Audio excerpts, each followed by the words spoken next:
aujourd'hui une vidéo sur peut-on vraiment maigrir vite? Alors cette vidéo, elle traite d'un sujet dont j'avais vraiment envie de vous parler puisque c'est quelque chose à laquelle je suis confrontée assez régulièrement de par mon métier, puisque je suis diététicienne et ce que je constate, mais c'est un peu dans tous les environnements pareil, on est vraiment de plus en plus dans une attente de résultats rapides. C'est vraiment quelque chose que les gens ont de plus en plus, l'habitude d'attendre et qui crée des comportements, qui, peuvent mener en fait, au découragement. Alors, c'est vraiment des valeurs qu'on retrouve partout dans la société. On le retrouve, je pense que c'est vraiment dû aussi à une avancée technologique qui nous a, amenés petit à petit à fonctionner vraiment dans une rapidité de délai de plus en plus courte. Alors on l'observe, notamment dans les communications avec les emails, les textos. Les gens, se communiquent entre eux en fait, je dis les gens, mais moi j'en fais partie, hein, énormément par texto ou par email. Pourquoi? Parce qu'en fait, on sait qu'on peut répondre, on sait que la personne n'est pas spécialement disponible à ce moment-là, mais qu'elle va pouvoir répondre. Elle va être occupée à faire autre chose, elle va quand même prendre le temps de répondre. Et on a de plus en plus l'habitude que les gens nous répondent vite. Donc c'est vraiment quelque chose qu'on a ancré dans nos nouvelles habitudes. Ça marche aussi pour le micro-ondes. Vous mettez quelque chose au micro-ondes, dans les 2 minutes, c'est chaud, prêt à manger.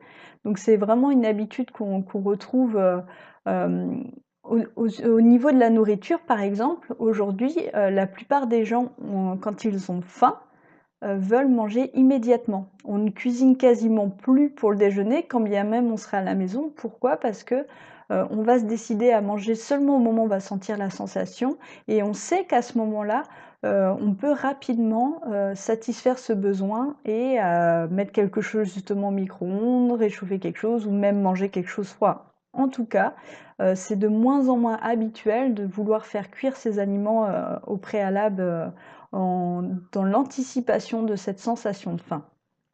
Donc quand on parle de perte de poids, c'est exactement la même chose. En règle générale, on s'est tellement habitué à avoir un résultat à court terme qu'aujourd'hui, il est très compliqué de mettre en place des choses quand on sait que le résultat ne peut venir qu'à long terme.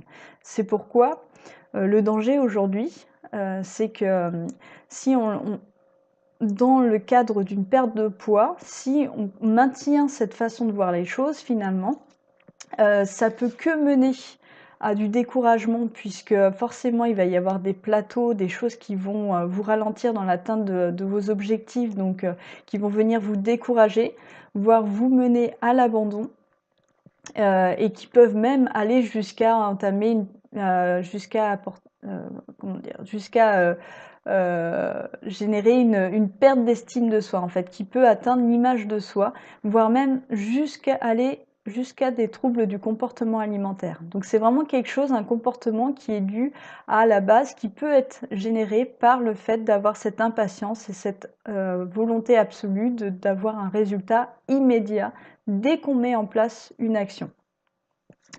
Donc, en général, c'est ce qui se passe quand, vous mettez en place un régime qui va être très restrictif, très privatif, avec beaucoup de sport. Donc ça va être au début, votre motivation qui va vous permettre de tenir ça pendant quelques jours et puis très vite, dès que vous allez arriver à un plateau, tout ça va ralentir, voire dégringoler d'un seul coup. Maintenant, imaginez que je vous dise qu'il y a un moyen qui vous permettrait d'atteindre de manière certaine votre objectif. C'est-à-dire, si vous mettez en place certaines actions, vous êtes sûr d'atteindre votre résultat, sûr à 100% que l'atteinte de votre résultat est obligatoire. Imaginez un instant que tout ça soit possible et que à ce moment-là, au moment où vous avez atteint votre résultat, vous êtes bien dans votre tête, bien dans votre corps, que tout ça, ça se fasse sans être dans une totale tension, de privation, et que tout ça se fasse vraiment dans le meilleur, dans les meilleures conditions qui soient, que vous soyez vraiment bien, que vous ayez beaucoup d'énergie, que vous soyez très fiers de vous. Imaginez juste ça un instant. Maintenant, si je vous dis que ça c'est possible, mais seulement à 2 conditions. D'une, d'accepter que ça va prendre du temps, et la deuxième, d'accepter que ça inclut que ça implique un changement qui soit vraiment global, un changement profond. Alors je m'explique. Pourquoi du temps? Tout simplement parce qu'en fait, il va y avoir des contraintes physiologiques. Ce qu'il faut comprendre, c'est que la matière met du temps à se construire, et elle met du temps aussi à se déconstruire, que vous avez adapté, que vous avez habitué votre organisme à fonctionner avec certains rythmes, des rythmes hormonaux, des rythmes par rapport au métabolisme, et que tout ça, ça va prendre du temps avant de se déstructurer. Aussi bien quand vous aviez une alimentation qui était normale et saine, le fait de manger un bonbon ne vous a pas changé d'un seul coup, autant l'inverse ne sera pas possible non plus. C'est vraiment quelque chose dont il faut vraiment avoir conscience pour ne pas se décourager et ne pas avoir des attentes pardon, qui sont impossibles en fait. Pourquoi du temps aussi? Parce qu'il va falloir donc inclure un changement qui soit global dans votre personnalité, et ça, c'est vraiment quelque chose, tous les changements psychologiques ne peuvent pas non plus se faire du jour au lendemain. Vous pouvez très bien faire un changement, mais il ne sera pas acquis en fait. C'est pas quelque chose qui sera ancré profondément. Pourquoi? Tout simplement parce qu'il faut que les connexions synaptiques dans votre comportement, elles se créent à l'intérieur de votre cerveau. Et ça va forcément prendre du temps également. Ensuite, il faut comprendre que ça va passer par un plan d'action, et que ce plan d'action, au début, vous allez partir de quelque chose qui va être imparfait et qu'il va falloir l'ajuster au fil de temps. Donc ça aussi, ça demande du temps. Et puis enfin, il y a aussi le fait de faire un deuil de votre ancienne personnalité, puisque même si certains auront l'impression qu'ils ont des comportements dont ils ne supportent plus, pardon, il faudra malgré tout à un moment, faire le deuil de ces caractéristiques qui, au jour d'aujourd'hui, vous caractérisent dans votre tête. Par exemple, donc quand on parle de changement en profondeur, le fait d'avoir une étiquette jusque-là aujourd'hui que vous aviez, par exemple, je suis gourmand, donc c'est normal que je mange beaucoup de sucré, eh bien tout ça, il va falloir donc le modifier, ça va forcément prendre du temps et demander de vous définir de nouvelles étiquettes en fait, que vous allez choisir, qui seraient plus adaptées par rapport à l'objectif que vous vous êtes fixé. Il faut aussi également comprendre que aujourd'hui, même si vous vous définissez d'une certaine manière, ce sont finalement vos actes qui vont vous caractériser. Quelqu'un qui va se dire sportif et qui va fumer, qui va manger, qui va très mal manger, qui va jamais faire de sport, même si lui se répète sportif et le dit à tout le monde, c'est pas quelque chose qui est vrai en fait, c'est une incohérence. Donc ça demande vraiment à un moment de vouloir changer qui on est profondément pour que les actes, qu'il y ait une cohérence entre vos actes et et les caractéristiques que vous cherchez à développer.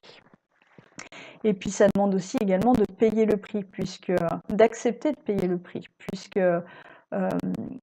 si vous voulez par exemple être quelqu'un qui a une vie saine, il va falloir accepter à un moment que le prix à payer de tout ça, c'est peut-être vous coucher plus tôt. Donc de ne pas suivre forcément les mouvements des gens qui vous entourent. Donc tout ça, c'est des prix à payer qu'il va falloir accepter. Et pour ça, il faut vraiment avoir un pourquoi, encore une fois, qui soit très fort et qui soit en lien avec votre objectif et avec cette nouvelle personne que vous souhaitez devenir. Donc tout ça, c'est du travail préalable qu'il faut vraiment prendre le temps de faire parce que c'est ce qui va vous permettre d'avoir un plan d'action que vous allez pouvoir, déjà qui pourra être cohérent avec votre objectif, et ensuite que vous allez pouvoir tenir au quotidien. Parce que si vous avez trop d'incohérences à l'intérieur de votre cerveau, les différentes parties de votre cerveau vont tout le temps être en conflit, et c'est ce qui va faire que vous allez étirer cette période qui est toujours compliquée quand on essaye de mettre en place des changements. Si vous avez un alignement entre vos actes, votre objectif et votre vision, votre projet à long terme, sachez que c'est là que ça va vraiment être beaucoup plus facile. Voilà, en tout cas, c'était la vidéo que je souhaitais partager avec vous.